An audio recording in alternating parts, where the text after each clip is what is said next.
एकनाथ शिंदे विरोधात कॉमेडियन कुणाल कामराचं व्यंग्यात्मक गाणं वादात। शिवसैनिकांकडून कामराच्या कारमधील शोच्या सेटची तोडफोड तर आमदार मुर्जी पटेलांकडून अंधेरी MIDC पोलीस ठाण्यात कामराविरोधात तक्रार दाखल। एकनाथ शिंदेविरोधात बदनामीकारक गाणं असेल तर सहन करणार नाही, मंत्री उदय सामंतांचा इशारा। तर कुणाल कामरानं माफी न मागितल्यास तोंडाला काळं फासणार, शिवसेना नेत्या शीतल म्हात्रेंकडूनही संताप व्यक्त। कुणाल की कमाल, शिंदेविरोधात व्यंग्यात्मक गाण्यानंतर संजय राऊतांकडून कुणाल कामराचं कौतुक। कामराचा व्हिडिओ राऊतांकडून रिट्विट करत राऊतांचा शिंदेंना खोचक टोला। एक खोक्या भाई काय घेऊन बसलात, अख्खी विधानसभा भरली आहे, आतमध्ये सगळे खोके भाईच भरले। मनसेच्या बैठकीतून राज ठाकरेंची टीका। आपलं अस्तित्व जाणून देण्यासाठी राज ठाकरेंची अशी विधानं। जनतेनं ज्यांना निवडून दिलं नाही ते विधानसभेत नाही तर विधान करण्याच्या कार्यक्रमात बसतात।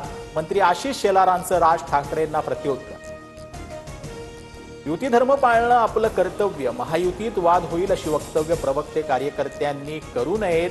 काही पक्षांसोबत वैचारिक मतभेद असले तरी इतर चांगल्या गोष्टी आत्मसात करा। नांदेडमधील कार्यक्रमातून अजितदादांच्या सूचना। माझं राजकीय पुनर्वसन करा, सुजय विखेंची भर कार्यक्रमात मागणी। तर महायुतीच्या यशामध्ये विखेंचा मोठा सहभाग, पुनर्वसन निश्चितच होईल, विखेंच्या विनंतीला प्रतिसाद देत महायुतीच्या आमदारांचं आश्वासन। ईशाचे वडील सतीश सालियान उद्या मालवणी पोलीस ठाण्यात जबाब नोंदवण्याची शक्यता। सालियान यांच्या वकिलांनी पोलिसांकडे पुराव्यांची केली होती मागणी। प्रकरणाच्या नव्यानं चौकशीसाठी याचिकाही दाखल। हिंसाचारग्रस्त नागपुरातील संचारबंदी 6 दिवसांनी पूर्णपणे मागे, पोलीस बंदोबस्त मात्र कायम। जनजीवन पूर्ववत होऊ लागल्यानं नागपूरकरांकडून समाधान व्यक्त।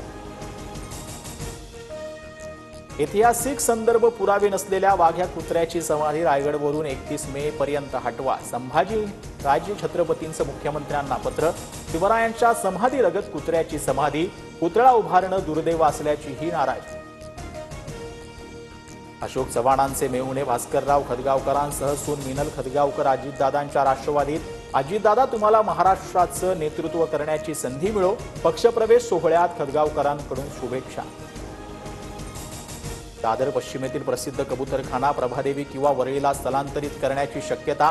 मुंबई महापालिका स्तरावर हालचाली, आरोग्याचं तक्रारीमुळे कबूतरखाना हटवण्याची मागणी।